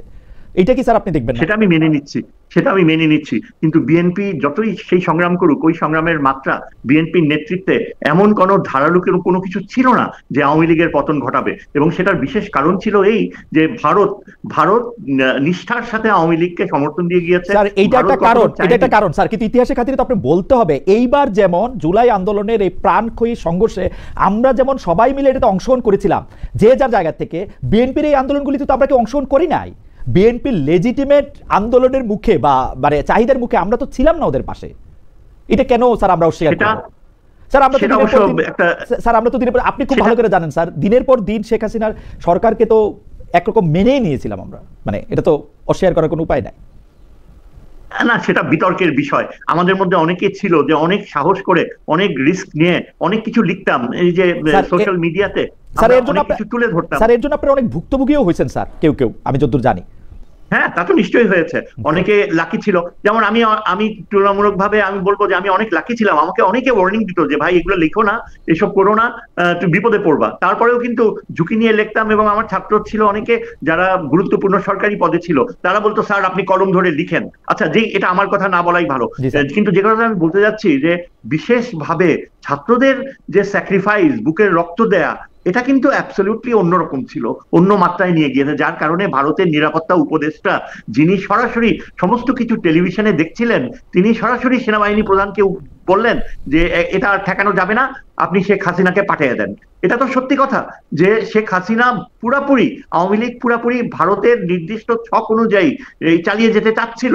হাসিনা তো চেয়েছিল যে ভারতীয় সামরিক বাহিনী হস্তক্ষেপ করুক। তিনি সরাসরি যে সেটা বলেছেন, এটাও তো সত্যি কথা। তাইলে কি সম্ভব হতো বিএনপির পক্ষে ঠেকানো? কারণ এটা ওই আজিজ দোভাল বুঝতে পেরেছিল যে শত শত হাজার হাজার মানুষ ঢাকা শহরে ঢুকছে, তারা রক্ত দিচ্ছে, বুলেটের সামনে দাঁড়াচ্ছে। এই প্রক্রিয়াটা তো একেবারে অভিনব ছিল। স্যার, আমি এটা অস্বীকার করতেছি না, কিন্তু যদি বিএনপি এবং জামায়াতের মতো এত সাংগঠনিক দক্ষতা সম্পন্ন, বিশেষ করে বিএনপির যাদের গ্রাসরুট লেভেলে প্রচুর পেনিট্রেশন, মানে অনেক লোকজন আছে, তারা যদি পাশে না দাঁড়াইতো, স্যার আপনি কি মনে করেন শুধু ছাত্রদের পক্ষে এই আন্দোলনটা কন্টিনিউ করা বা জয়লাভ করা সম্ভব হইতো স্যার? আপনি কি এরকম মনে করেন? না, আমি সেটা অস্বীকার করছি না। আমি একটা কথাই জোর দিচ্ছি খালেদ, দেখো এই যে এখন ইলেকশনের সময়টা চলে আসছে, একটা কথাতেই জোর দিচ্ছি। আমি এটা বলতে যাচ্ছি যে তুলনামূলকভাবে বিএনপির যে তারুণ্য, তাদের যে বিশাল একটা জনশক্তি, তাদের ত্যাগ কেউ অস্বীকার করতে পারবে না। জামাত ইসলামীরও তাই, তাদের বিশাল একটা কন্ট্রিবিউশন ছিল। কিন্তু আমি এখনো বলবো যে বিএনপির নেতৃত্বে কি অনেকটা মিস্ট্রি ছিল, অনেকটা শর্টকামিং ছিল, মনে হতো শেষ মুহূর্তে যে দে উড ব্যাক অফ। হ্যাঁ, এটাই আমি, এবং এই যে এখন যে সামনে দেখেন যে ইলেকশন হবে, এত ডেলিগেট সিলেক্টেড হয়েছে। আজম ভাইকে আমি কনগ্রেচুলেশন জানাচ্ছি, তিনি সিলেক্টেড হয়েছে, কিন্তু আমি মনে খুব কষ্ট পাই, আমার খুব খারাপ লাগে যখন আমি দেখি যে রিপন আসাদুজ্জামান রিপন নমিনেশন পায়নি, রুমিন ফারহানা নমিনেশন পায়নি। এরাই তো ডিজার্ভ করে, ওই বৃদ্ধরা ডিজার্ভ করে না। এবং আমি আশা করি যে এই বৃদ্ধদেরকে ঠেলে দেবে, এবং তারেক জিয়া যখন ঢাকায় আসবে তখন যেন যারা সত্যিকারের যোগ্য মধ্যবয়স্ক, এই যে আজম ভাইয়ের মতো, তাদের হাতে বিএনপির নেতৃত্ব থাকার কথা। কেন বিএনপির নেতৃত্ব থাকবে বৃদ্ধদের হাতে? আমার মনে হয় যে প্রফেসর শাহিদুজ্জামান, আপনাকে অনেক ধন্যবাদ। যেহেতু মনোনয়ন নিয়ে, এই বিএনপির মনোনয়ন নিয়ে এখন পার্টিতে অনেক রকম কথা হচ্ছে, দেশেও নানা রকম কথা হচ্ছে, আমরা নিশ্চয়ই আহমেদ আজম ভাইয়ের কাছে প্রফেসর শাহিদুজ্জামানের প্রশ্ন তুলে দেবো। তার আগে আমরা দেখাতে চাই যে আমরা আসলে দর্শকদের কাছে প্রশ্ন করেছিলাম যে নির্বাচনী প্রতীক হিসাবে শাপলার পরিবর্তে শাপলাকলি নিতে রাজি হয়েছে এনসিপি, দলটির অবস্থান সঠিক বলে মনে করেন কিনা দর্শকদের কাছে প্রশ্ন করেছিলাম। সঠিক মনে করেন শতকরা 78% লোক, শতকরা 22% মনে করেন যে না, এটি সঠিক হয়নি। এইটি 25,000 দর্শক এখানে ভোট দিয়েছেন। যাই হোক, একটি নির্বাচনী যে মার্কা, সেই মার্কা সম্পর্কে বললো, আমার কাছে মনে হয়েছে যে এনসিপি যে এতদিন শাপলা নিয়ে আন্দোলন করেছে, এর ফলে শাপলাকলি পেয়েছে, সেজন্য এনসিপির জন্য এটা একরকম ভালোই হয়েছে, এবং অনেক দিন ধরে শাপলা আলোচনায় থাকাটা এটা এক ধরনের ব্র্যান্ডিংও হয়েছে তাদের জন্য। আমি জনাব আহমেদ আজম খান, আপনার কাছে জানতে চাইবো যে এইখান থেকে আসলে প্রফেসর এম শাহিদুজ্জামান শেষ করেছিলেন, সেখান থেকে আপনার কাছে জানতে চাইবো যে বিএনপি আসলে ক্যাটেগরিক্যালি এনসিপির অবদান অস্বীকার করে কিনা, বিএনপি শুধু এককভাবে রাজনৈতিক এক ধরনের মরলিপনা করতে চায় কিনা, বিএনপি যেহেতু জানে যে তারা ক্ষমতায় নিশ্চিতরূপে বসছে, সেজন্য তারা সংস্কার সম্পর্ক, তারা যেই বিএনপি 31 দফা দিয়েছিল, সেই বিএনপি আসলে সংস্কারের কথা শুনলেই সবগুলি ক্ষেত্রে ডিসেন্ট দিয়ে রাখে কিনা, এবং সর্বশেষ মনোনয়ন নিয়ে যারা মনোনয়ন পেয়েছেন তাদের মধ্যে আমরা পুরনো ধ্যান ধারণাই দেখতে পেয়েছি কিনা, পুরনো লোকদেরকেই আমরা দেখতে পেয়েছি কিনা। প্রফেসর শহীদুজ্জামান এইটিও প্রশ্ন করেছেন। তিনটি ব্যাপারে যদি আপনি একটু করে বলতেন আজম ভাই। তিনটি ব্যাপারে যদি একটু করে বলতেন।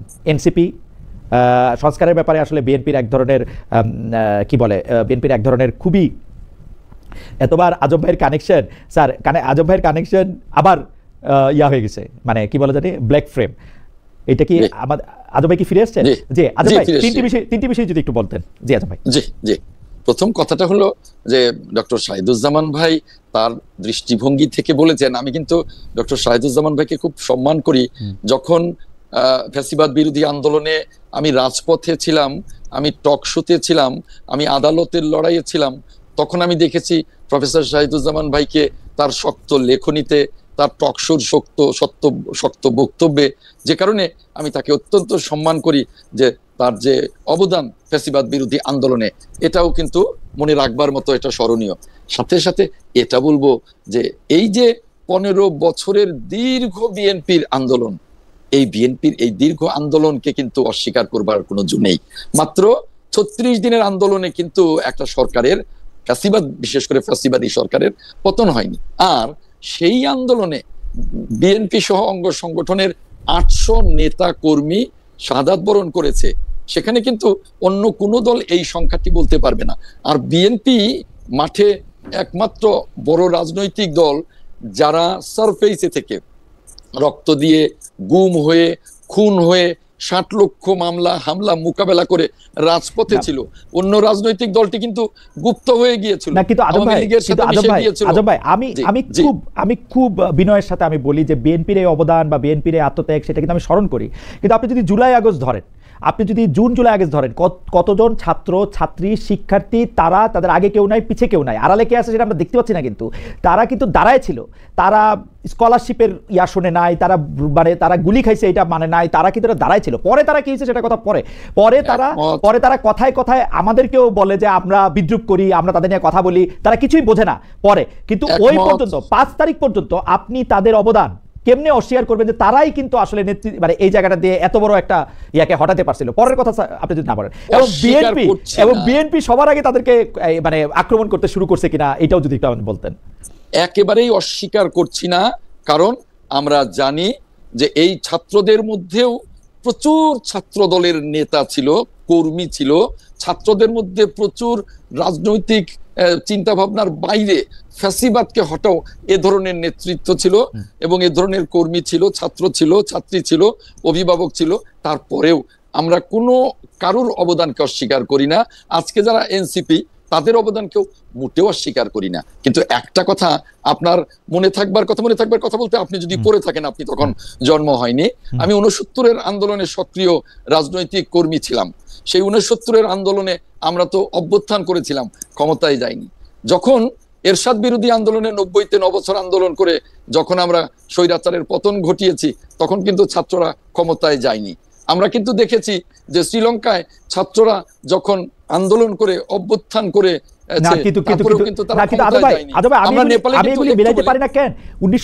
সালে যে গণ অভ্যুত্থানের কথা আপনি বলতেছেন, তখন সেই গণ অভ্যুত্থান হয়েছে যার জন্য, তিনি তো আর ছাত্র না, তিনি বঙ্গবন্ধু শেখ মুজিবুর রহমান, সেই জন্য এই আন্দোলন হয়েছে। আপনি যদি 91-এর আন্দোলনের কথা বলেন বা এরশাদ বিরোধী আন্দোলনের কথা বলেন, সেখানে কেন্দ্রীয় চরিত্র অবশ্যই বেগম খালেদা জিয়া, শেখ হাসিনা। ছাত্ররা ছিলেন, কিন্তু বেগম খালেদা জিয়া এবং শেখ হাসিনাই কিন্তু সে সময় কেন্দ্রীয় চরিত্র। তো কিন্তু যদি আপনি 2024-এর কথা বলেন, 2024-এ কেন্দ্রীয় চরিত্র ছাত্ররাই, ওরা ক্ষমতা নিবে না, নিবে কারা? না, ছাত্রদের তো ক্ষমতা নেবার কথা না, ছাত্রদের তো শিক্ষাঙ্গনে। যেমন আপনি 71-এর মুক্তিযুদ্ধ বলেন, যখন কেউ ছিল না, মুক্তিযুদ্ধের ঘোষণাটি দিয়েছিলেন শহীদ রাষ্ট্রপতি জিয়াউর রহমান, এবং তিনি বুক চিতিয়ে লড়াই করেছেন, জেডফুট গঠন করেছেন, বীরত্তম উপাধি পেয়েছেন। তিনি কিন্তু ক্ষমতা নেননি। তিনি এবং যারা মুক্তিযোদ্ধা তারা কিন্তু যার যার সেক্টরে ফেরত গেছেন। তিনি সেনাবাহিনীতে, যারা বিডিআরে, যারা অন্যান্য বাহিনীতে, যারা সাধারণ মুক্তিযোদ্ধা তারা তাদের কর্মে ফেরত গেছেন। আপনি আসেন একটু, সেনাপ্রধান ছিলেন, ক্ষমতা তো ছিলেন,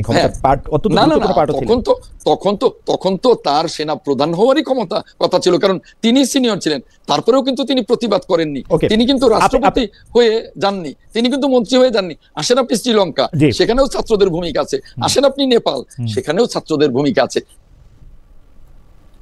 আচ্ছা, যখন ক্ষমতায় যাওয়ার মতো প্রাপ্তবয়স্ক, আমি শেষ করি, তারপরেও কিন্তু আমরা কখনো ছাত্রদের আন্দোলনকে এবং নেতৃত্বকে অস্বীকার করিনি। কিন্তু যখন ছাত্ররা মনে করে যে আমরা কিছুই করিনি, তখনই কিন্তু আমাদের সাথে তাদের দূরত্বটা বেড়ে যায়। তারপরেও তাদের অনিয়মগুলো কিন্তু আমরা গত 1 বছর লক্ষ্য করেছি। আজকে তাদের অনিয়মের কারণেই কিন্তু আজকে প্রশাসন আজকে লন্ডভন্ড। আজকে বিভিন্ন জায়গায় যেভাবে অন্যরা, গুপ্ত দলের লোকজনও যেভাবে বিভিন্ন জায়গায় বসে আছে, এটা কিন্তু তাদের কারণে। তারা এখন বুঝতে পারছে, তারা এখন মাঝে মাঝে বলেও যে আমাদের ব্যবহার করে এরা এখন কি পয়েন্টে বসে আছে। বড় কথাটা হলো যে ছাত্ররা যখন রাষ্ট্র সম্পর্কে তাদের সম্যক ধারণাও তৈরি হয়নি, ঠিক সেই মুহূর্তে তারা ক্ষমতায় যাওয়ার চিন্তা করে। সেটা ঠিক আছে, কিন্তু রাষ্ট্র সম্পর্কে যাদের সম্যক ধারণা আছে, যারা খুব সুন্দর করে এই সংসদের কার্যপ্রণালী বিধি থেকে শুরু করে রাষ্ট্র পরিচালনা বিধি সম্পর্কে জানেন, তারা কিভাবে রাষ্ট্র পরিচালনা করেছেন সেটা তো আমরা দেখছি আসলে। কিন্তু এখন কি দেখছেন? এখন কি খুব খুব ছাত্ররা যে কাজটুকু করছে ভালো করছে।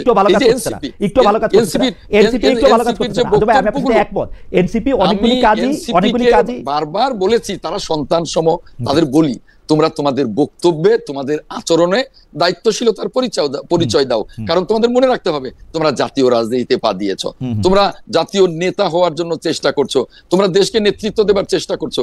তোমাদের কথায়, কাজে, আচরণে, কর্মে তোমাদের সেইটুকু ম্যাচুরিটি থাকতে হবে। তা কি আমরা পাচ্ছি? এবং তাদের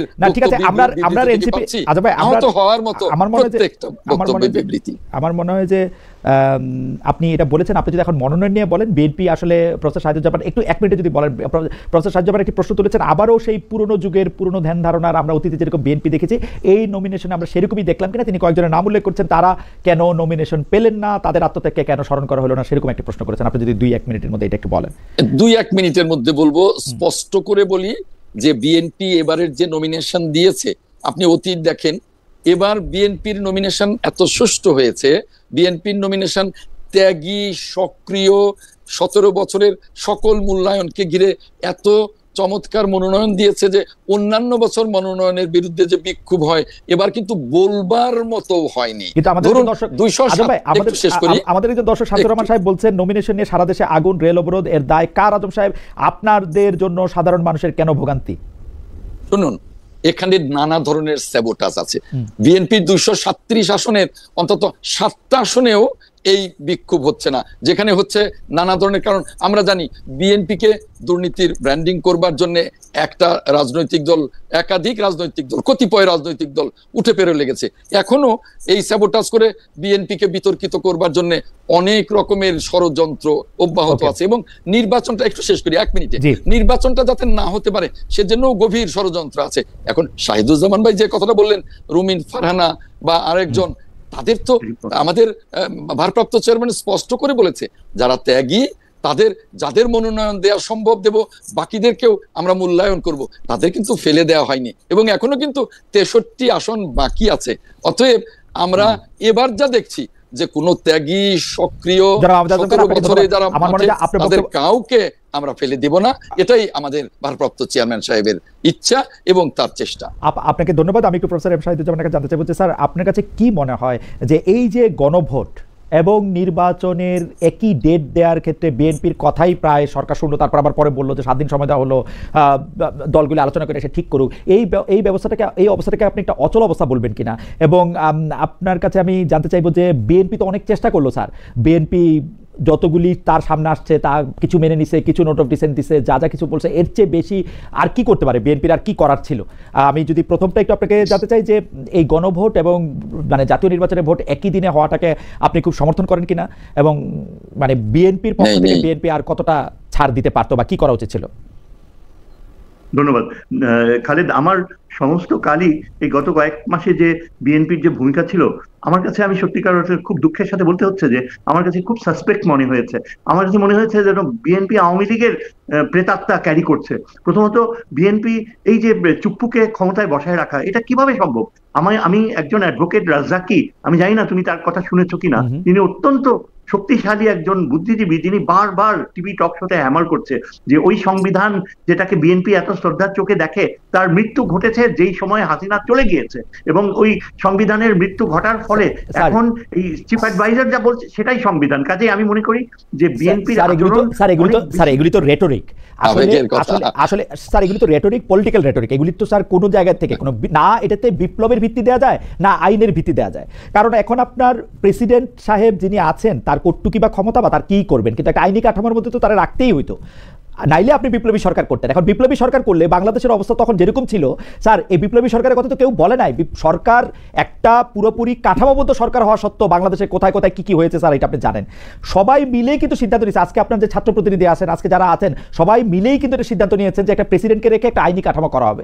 এটা ডক্টর মোহাম্মদ ইউনূসও এটাতে সায় দিয়েছেন। ডক্টর মোহাম্মদ ইউনূস প্রথমে এটা নিশ্চিত করতে চেয়েছেন, স্যার আপনি এটা চেক করে দেখতে পারেন, আপনার চেক করার জায়গা আছে, তিনি কোনো সামরিক বাহিনীর কেউ এসে এটা হস্তক্ষেপ করবেন এরকম একটা সরকার তিনি চান নাই। তার ফলে ওনাকে একটা কাঠামোবদ্ধ সরকারই তার করতে হইতো, অথবা পরে তিনি রাষ্ট্রপতিকে চেঞ্জ করে নতুন একটা রাষ্ট্রপতি আনতে পারতেন। কিন্তু তিনি যেই দেখেছেন যে রাষ্ট্রপতির উপর তার কন্ট্রোল আছে, তারপরে তিনি এটা করেন না। এটা এত বড় অপরাধ কেমনে হলো স্যার, এটা আমি বুঝি না। স্যার আপনি যদি একটু বলতেন। আমি তাহলে বলবো খালেদ, আমার ধারণা যে এর ফলে অনেকগুলো আরো অন্যান্য ঘটনা ক্যাটালিস্ট হিসেবে কাজ করেছে।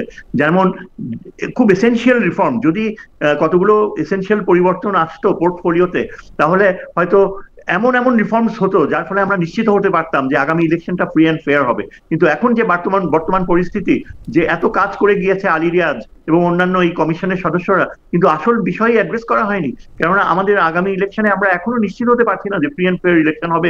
কেননা যেমন ধরেন সবচেয়ে শক্তিশালী যে ইন্টেলিজেন্স বডি, যা আগে ইলেকশন ইঞ্জিনিয়ারিং এ ইনভলভ ছিল গত কয়েকটা ইলেকশনে, তাদেরই প্রতিনিধি কি পজিশনসে বসে আছে, ডিজিএফআই তে দুটা কি পজিশনস কন্ট্রোল করছে এমন দুজন অফিসার। আমি আপনাকে একটু থামাই স্যার। ডিজিএফআই এখনো রিপোর্ট করে সরকার প্রধানকে।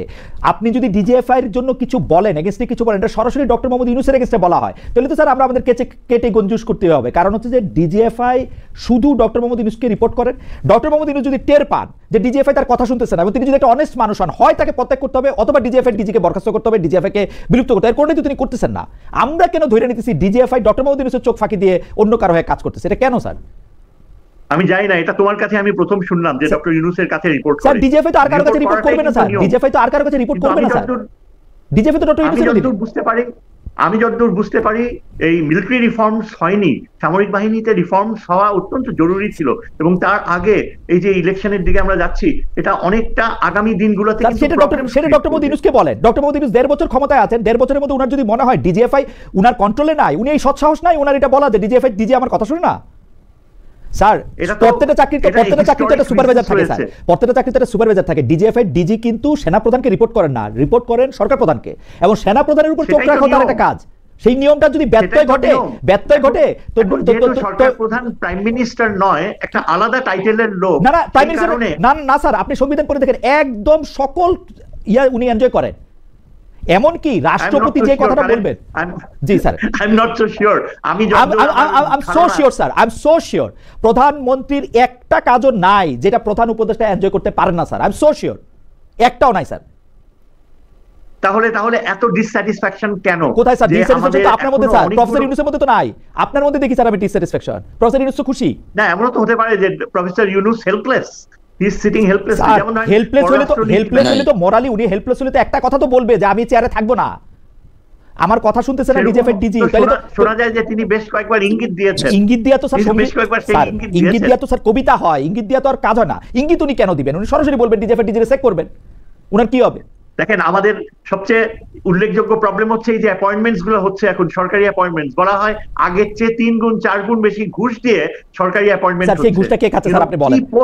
সেই ঘুষটা কে খাচ্ছে স্যার? এখানে প্রফেসর ইউনূসের কি রয়েছে রোল? উনি তো কোনো রোল প্লে করতে পারছেন না। রোল প্লে না করতে পারলে তো ওই চেয়ারে ওনার বসার দরকার নাই। চেয়ারে বসে নিছেন, রোল প্লে করবেন না, এটা কেমন কথা? কেউ নাই তাকে রিপ্লেস করার। স্যার আপনার কাছে এই কথাগুলি শেখ হাসিনার আমলের কথার মতো মনে হচ্ছে না যে বিকল্প দেখাও? বিকল্প নাই, কাজ করতে পারবে না, আবার বলবে বিকল্প নাই। হচ্ছে একটা বিষয় আমি নিশ্চিত হতে চাই, এই যে প্রসঙ্গগুলো কন্ট্রোভার্সিয়াল খালেদ, আমি কেন তুললাম? কারণ আমার ধারণা, একজন নিরাপত্তার ছাত্র হিসেবে আমি মনে করি যে আওয়ামী লীগ এমন পর্যায়ে নিয়ে গিয়েছে দেশটাকে যে মতাদর্শগত ভাবে আওয়ামী লীগ অখণ্ড ভারতের প্রক্রিয়ায় আবদ্ধ হতে যাচ্ছিল শেষ পর্যন্ত। এবং যখন আমরা শুনি যে এটা চিন্তা ভাবনা হচ্ছে যে আওয়ামী লীগকে আবার ইনক্লুসিভ ইলেকশনে আসার সুযোগ দেওয়া হবে কিনা, তখন আমি রীতিমতো অ্যাবসলিউটলি নার্ভাস হয়ে যাই। স্যার আমি আপনাকে একটা কথা বলি, স্যার আমি আপনাকে একটা কথা বলি আপনার বিবেচনার জন্য। শেখ হাসিনা ভারতের সাথে কি সম্পর্ক মেনটেন করে কিভাবে ক্ষমতায় ছিল, সেই কথাটা যদি আপনি মনে রাখে আপনি ভাবেন, শেখ হাসিনাকে বাংলাদেশ থেকে পালা যেতে হয়েছে। এখন আওয়ামী লীগের সরকার বসে রয়েছে, ভিতরে ভিতরে অনেক আওয়ামী লীগের লোক, এগুলি জুজুর ভয় স্যার, এগুলি অক্ষমতার টাকার, এগুলি সামর্থ্যের অভাবের, এগুলির ভয়। স্যার আমরা দেখি নাই চেয়ার ছাইরা দিলে একদিন আমলারা পক্ষে থাকে না, 3 মাসের মধ্যে সবকিছু উল্টা যায় না স্যার। 2001-এ শেখ হাসিনা ক্ষমতা ছিল না, যেদিন ক্ষমতা থেকে বাইরে সেদিন লতিফুর রহমান সাহেব সবকিছু উল্টে দিছে না একটা। স্যার 2001-এর ইলেকশনে স্যার আপনার মনে নাই, লতিফুর রহমান সাহেব যেদিন ক্ষমতা আসছে সেদিন 64টা সচিব উনি পাল্টাইছে, প্রত্যেকটা যে ডিসিএসপি পাল্টাইছে। সে উনি কারোর জন্য বসে ছিল যে এ বলবে করবে? এরা পারে না স্যার, আপনার বন্ধুরা স্যার পারে না, এটা আপনি বলেন স্যার। দেখেন না খালেদ, তুমি যদি এটাও তো খেয়াল করতে হবে যে ইট ইজ কমপ্লিটলি আনচার্টার্ড ওয়াটার্স। প্রত্যেকটা অ্যাকশন, প্রত্যেকটা ইনিশিয়েটিভ, এই যে ঘটনা প্রবাহ, এটা সম্পূর্ণ অজানা। বাংলাদেশের রাজনীতি কখনো এই স্তরে যায়নি। আমরা সবাই কিন্তু সমালোচনা করতে পারি। আমি তো ইউনূস সাহেবকে বলবো যে তিনি যথেষ্ট কৃতকার্য হয়েছেন, দেশের একটা অর্থনৈতিক ব্যালেন্স তিনি দাঁড় করাতে পেরেছেন, আমাদের ফরেন এক্সচেঞ্জ রিজার্ভস ভালো পজিশনে রয়েছে, সেটা ইনশিওর করেছেন। হ্যাঁ, অনেক সমালোচনা করার মতো রয়েছে, কিন্তু এই যে এই বিষয়গুলো, যেমন ধরেন এই যে আমাদের এখন একটা রেফারেন্ডাম হবে, এই ব্যাপারটাও কিন্তু ঠিক বিএনপি ভালোভাবে নিচ্ছে না। তারা বলছে যে এটা হওয়া উচিত না, অথচ আমরা যা দেখতে পাচ্ছি যে দেশের অন্যান্য যে রাজনৈতিক দলগুলো সবাই চাচ্ছে যে এই মাসে বা আগামী মাসের মধ্যেই একটা রেফারেন্ডাম হয়ে যাক যে সনদের ব্যাপারে। সেটাও তো একটা বড় বিপদ। স্যার আপনি মনে করেন যে আগে রেফারেন্ডামটা হোক, তারপরে নির্বাচনটা হোক? আমি তো তাই মনে করি, আমার মানে দেশবাসী সেটাই চায়। ওকে স্যার, আপনাকে ধন্যবাদ। আমাদের একজন দর্শক, উনার নাম উস্তাদ, মানে উস্তাদ, উনি বলতেছেন look at the clown like theory of Khaled, are you sure Hasina don't, oh my god, Hasina don't have their people inside? আমি বলি, বাংলাদেশের রাজনীতি আমরা ফলো করি, আমরা দেখছি যখন চেয়ার থেকে চলে যায় কোনো প্রধানমন্ত্রী, শেখ হাসিনা যখনই চেয়ার থেকে চলে গেছে তখন আর ওর ফলোয়ার বলে কিছু নাই। আমি এটা গ্যারান্টি দিয়ে কইতে পারি, কারণ এটা কোনো আদর্শের রাজনীতি না, এটা ক্ষমতার ভাগাভাগি রাজনীতি। সুতরাং এই জুজুর ভয় দেখায় লাভ নাই যে উনার লোকরা বসে রয়েছে। উনার লোকদের কোনো ক্ষমতা থাকলে ওনাকে দেশ ছেড়ে পালাইতে হইতো না, উনি দেশেই থাকতো। আমাদের ভাই, আমি আপনার একটা কথা বলি, এইটা আপনার কাছে এই প্রশ্নটা করি যে আসলে নুরুল কবির ভাইকে আমি শুনতেছিলাম, একই দিনে যদি আপনি গণভোট দেন এবং জাতীয় সংসদ নির্বাচনও দেন, তাহলে সেটা হয়ে যায় হচ্ছে হাইকোর্ট এবং এপিলেট ডিভিশন বা হাইকোর্টের যে এপিলেট অথরিটি আছে তার ভোট একই সঙ্গে। এইটা কি আসলে হইতে পারে কিনা? মানে গণভোটটাই তো আগে হয়ে যাওয়া উচিত, যেটাকে রিফর্মটা কিভাবে হবে, কোন স্কেলে হবে, সেইটা জাতীয় নির্বাচন হওয়া উচিত। এটা মানে মনে হয় কিনা আপনার কাছে? এরকম বিএনপি এটাকে একদিনে করতে বলছিল এবং আমরা দেখলাম যেটা একদিনই হবে, এরকম একটা কথা। আচ্ছা, আমি তার আগে একটু দুই একটা বিষয়ে শাহিদুজ্জামান ভাই বা আপনার আলোচনার থেকে একটু অ্যাড্রেস করতে চাই। এই যে ঐকমত্য কমিশন, ঐকমত্য কমিশনের যে জুলাই সনদ, এই জুলাই সনদে সবচেয়ে বেশি ছাড় দিয়েছে কে? যতগুলি প্রস্তাব এসছে সবচেয়ে বেশি ছাড় দিয়েছে বিএনপি। মাত্র কয়েকটা পয়েন্টে নোট অফ ডিসেন্ট দিয়েছে, এবং প্রধান উপদেষ্টা নিজে বলেছেন যে যে সমস্ত পয়েন্টে নোট অফ ডিসেন্ট আছে সেগুলো বাদ দিয়েই জুলাই সনদ বাস্তবায়ন হবে। অথচ যখন জুলাই সনদ স্বাক্ষর করা হলো তখন কি করা হলো? Note of dissent. কিন্তু আজব ভাই, আপনি একটা কথা বলি, আপনি আইনজীবী মানুষ, সঠিক নয়। আজব ভাই, আমি একটা কথা বলি, আজব ভাই, আপনি একটা কথা বলি, আজব ভাই, আমি একটা কথা বলি। আপনি বলতেছেন সবচেয়ে বেশি ছাড় দিয়েছে বিএনপি। বিএনপির তো জমি জিরাত দেওয়ার কথা বলা হয় নাই, যা কিছু বলা হয়েছে তাই একটা ফেয়ার। বিএনপি তো জমি জিরাত দেওয়ার কথা বলা হয় না, বিএনপি তো বলা হয় না পকেট থেকে টাকা দিয়ে দাও। যা কিছু বলছে সেগুলি সংস্কারের জন্য, সেগুলি ব্যালেন্স তৈরি করার জন্যই। কিন্তু বিএনপি মনে করলো যে তারা ক্ষমতায় যাবে, তখন সবকিছু তাদের কাছে খারাপ লাগতে শুরু করলো। সরি আজব ভাই, আপনি বলেন, আমি শুনেন। এই কথাটা সত্য নয়। যদি তাই হতো, বিএনপি যদি তাই মনে করতো, তাহলে বলতো যে ঠিক আছে সব মানলাম, ক্ষমতায় যেয়ে বলবে যে কিছুই মানি না। তা না, বিএনপি যতটা ছাড় দিয়েছে কোন দলই অতটা ছাড় দেয়নি, কোন দলই না, আমি হলফ করে বলতে পারি। আর আমাদের আবু হানিফ রাজ্জাকী সাহেবের কথা বলেন, আবেগ এক জিনিস আর রাষ্ট্র আরেক জিনিস, সংবিধান আরেক জিনিস, সরকার আরেক জিনিস। যদি মনে করেন প্রধান উপদেষ্টা যা বলবে তাই সংবিধান, না, কিন্তু আপনারা কিন্তু আজম ভাই, আপনারা সংবিধানের প্রতি বিশেষ ভালোবাসা দেখাচ্ছেন। আজম ভাই, আপনারা সংবিধানের প্রতি বিশেষ ভালোবাসা দেখাচ্ছেন। আপনাদের শীর্ষ নেতৃবৃন্দ কিন্তু সেই সংবিধানকে ছুঁড়ে ফেলে দেওয়ার কথা বলছিলেন ডাস্টবিনে। শুনেন, ছুঁড়ে ফেলে দেব এটা যখন সংস্কার হবে। আপনি সংবিধান অনুযায়ী ওত নিলেন কেন? আপনি তো শহীদ মিনারে ওত নিতে পারতেন, যেরকম ফরাদ মজদার বলেন, তা তো নেন নাই। আপনি তো নিয়েছেন রাষ্ট্রপতির কাছে, ওত নিলেন কেন? কাজেই আপনাকে, যেহেতু আপনি সংবিধান অনুযায়ী রাষ্ট্রপতির কাছে ওত নিয়েছেন, আপনাকে এটা মানতে হবে। আবেগের কথা বলে রাষ্ট্র চলবে না। এখন আসেন, শহীদুজ্জামান ভাই বললেন যে আওয়ামী চরিত্রে, শুনেন, আওয়ামী লীগের চরিত্রটা ফ্যাসিবাদী, বিএনপির চরিত্রটা গণতান্ত্রিক। এই জিনিসটা ভুলে গেলে চলবে না যে আমরা আজ পর্যন্ত যতগুলি কর্মকাণ্ড করেছি গণতন্ত্রের বাইরে কিছু করি নাই। আমরা উদার গণতান্ত্রিক রাজনৈতিক দল। এখন আপনার কথায় আসি, গণভোট। দেখুন, গণভোট সম্পর্কে সেদিনও জামায়াত বলেছে যে নির্বাচন না হোক আগে গণভোট হয়ে যাক। লাভটা কি হলো? সনদটা কে বাস্তবায়ন করবে? উদ্দেশ্যটা কি? উদ্দেশ্য তো মহৎ নয়। অতএব যদি সারাটা দেশ নির্বাচনমুখী হয়ে গেছে, সারা দেশ গণতন্ত্রের পথে যাওয়ার জন্য উন্মুখ হয়ে আছে, এই মুহূর্তে আমাদের নির্বাচনটাই মুখ্য। নির্বাচনের জন্য সমস্ত বিদেশি বিনিয়োগ আটকে আছে, নির্বাচনের জন্য আমাদের দেশি বিনিয়োগ আটকে আছে, নির্বাচনের জন্য পাওয়ার সেক্টরের অনেক কিছু আটকে আছে, নির্বাচনের জন্য ব্যাংকিং ব্যবস্থা এখনো ভঙ্গুর হয়ে আছে। গণতন্ত্রে ফেরত না যাওয়া পর্যন্ত আমরা যতই মুখে কথা বলি না কেন, একটা সমৃদ্ধ বাংলাদেশের দিকে এগুতে পারছি না। সেই ক্ষেত্রে আমাদের এখন নির্বাচনে না গিয়ে এখনই গণভোট কেন? নির্বাচনের পরে গণভোট হতে পারে না? নির্বাচনের দিন না হলে যদি মনে করেন হতেই পারে না, একই সাথে দুইটো, নির্বাচনের পরে গণভোট করেন। কারণ এই জুলাই সনদ বাস্তবায়ন কে করবে? যে সরকারে যাবে সে করবে। অতএব তারপরে যদি গণভোট সে না করে, তাহলে তো সে জাতির সাথে বেইমানি করবে। অতএব নির্বাচনের পরে হতে পারে না। আমরা একটু প্রফেসর এম শাহিদুজ্জামানকে একটু শুনি। আপনাকে আমরা শুনেছি, আমরা একটু এই বিষয়ে শেষ কথা শুনি যে আসলে একটু শেষ কথা বলি। এই প্রফেসর শাহিদুজ্জামান ভাই বললেন যে গণভোট চায় সকল রাজনৈতিক দল, বিএনপি ছাড়া। 30টি রাজনৈতিক দলের 28টি রাজনৈতিক দলই বলছে যে নির্বাচনের দিন অথবা তারপরে গণভোট হোক। আর জামায়াত সহ 1-2টা রাজনৈতিক দল বলছে যে না, আগে গণভোট হতে হবে। শাহিদুজ্জামান ভাই কোন তথ্যের ভিত্তিতে বললেন আমি কিন্তু এটা জানি না। আপনি জরিপ করে দেখেন, মানুষ এই গণভোট বুঝে না, মানুষ নির্বাচনের দিকে মুখিয়ে আছে এবং নির্বাচন মুখী হয়ে গেছে। মানুষ কি বুঝে না বুঝে এটা যদি আপনি ঠিক করে দেন, এটা একটা মুশকিল। কিন্তু আবার আমরা ঠিক করে দেই না। মানুষ গণভোট বোঝে না বললে, মানুষ গণভোট না বুঝলে আবার আমাদের একটু 1978 আমার সালে তো মনে থাকে না, আবার আমাদের 1978 সালে যাইতে হয়। দেশের মানুষকে প্রথম জিনিসটা দেশের মালিকদের ঠিক করতে দেন, দেশের মালিকদের ঠিক করতে দেন। দেশের মালিক কারা? ভোটাররা। দেশের মালিক কারা? জনগণ। তাদেরকে ঠিক করতে দেন। তারা তখন ওইটা চাচ্ছে না, তারা নির্বাচন। দেশের মালিকের চাওয়াটা আপনি কিভাবে বুঝলেন আজম ভাই? এটাও তো একটা প্রশ্ন থাকে। এই জন্যই যে 30টি রাজনৈতিক দলের মধ্যে 28টি চায় যে হয় পরে হোক আর নইলে একই দিনে হোক। আর জামায়াত মনে করে যে নির্বাচন না হোক, আগে গণভোট হোক। বাস্তবায়ন কে করবে সনদ? আচ্ছা ভাই, আপনাকে অনেক ধন্যবাদ। আমি প্রফেসর এম শাহিদুজ্জামান, এই সম্পর্কে আপনি কিছু বলবেন কিনা? দেশের মানুষ যেটি চায় এটি বোঝা যায় যে রিপ্রেজেন্টেটিভ যে পার্টিগুলি আছে তার মধ্যে 30টির মতো রাজনৈতিক দল বলছে যে তারা আসলে গণভোট কখন চায়, কিভাবে চায়, এবং যারা বিএনপির সাথে একমত। তাহলে তো এটা তো গণভোটটার ব্যাপারে তো এক ধরনের কনসেনসাস হইছেই। আপনি এটাকে আগে কেন চাচ্ছেন? আপনি যদি একটু বলেন প্রফেসর এম শাহিদুজ্জামান, এটা আসলে কি উপকারও বা করবে আমাদের?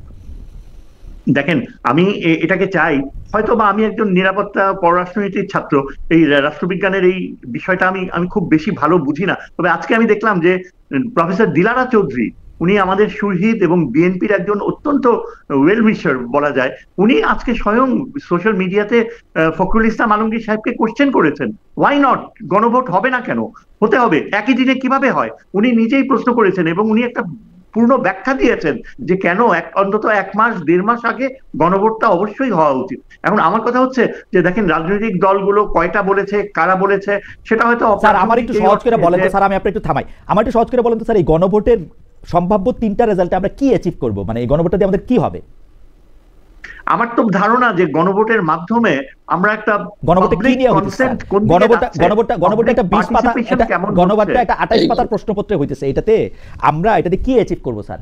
মানে ধরেন সবাই বললো হ্যাঁ, সবাই বললো না, এই 3টা সিনারিওতে আমরা কি পাবো গণভোটটা দিয়ে স্যার, এটা যদি একটু বলতেন। দেখেন, এটা যদি মহত্ব না থাকতো তাহলে রাষ্ট্রবিজ্ঞানীরা এটাকে কেন এত গুরুত্ব দিচ্ছে? আপনি আমাকে বলেন খালেদ, প্রফেসর দিলারা চৌধুরী তো অত্যন্ত ঘনিষ্ঠ। স্যার প্রফেসর দিলারা চৌধুরীকে পাইলে আমি প্রফেসর দিলারা চৌধুরীকে এটা জানতে চাইবো স্যার, আপনিও কম গুরুত্বপূর্ণ বিজ্ঞানী, মানে আমাদের যেটাকে বলে হচ্ছে সোশ্যাল সায়েন্সের বিজ্ঞানী না, আপনি আমাকে স্যার বুঝায় বলেন, আমাদের দর্শকদের উদ্দেশ্যে বলেন এই গণভোটটা দিয়ে আমরা কি পামু, এই গণভোটটার হ্যাঁ হইলে কি হবে, না হইলে কি হবে, গণভোট পুরোটাই না হইলে কি হবে আমাদের? আমি বলি আপনাকে, কেন এটা এত জরুরি? আমরা যেহেতু 16 বছর গণতন্ত্রবিহীন ছিলাম এবং প্রায় 16টা বছর 3টা ইলেকশনের নামে ধাপ্পাবাজি হয়েছে, গণভোটের মাধ্যমে আমরা কয়েকটা প্রসিডিউরাল গেইনস তো অবশ্যই করব। প্রথম কথা হচ্ছে degree of participation in voting, এটার একটা সুস্থ মাত্রা আছে কিনা সেটা আমরা ভালোভাবে বুঝতে পারবো।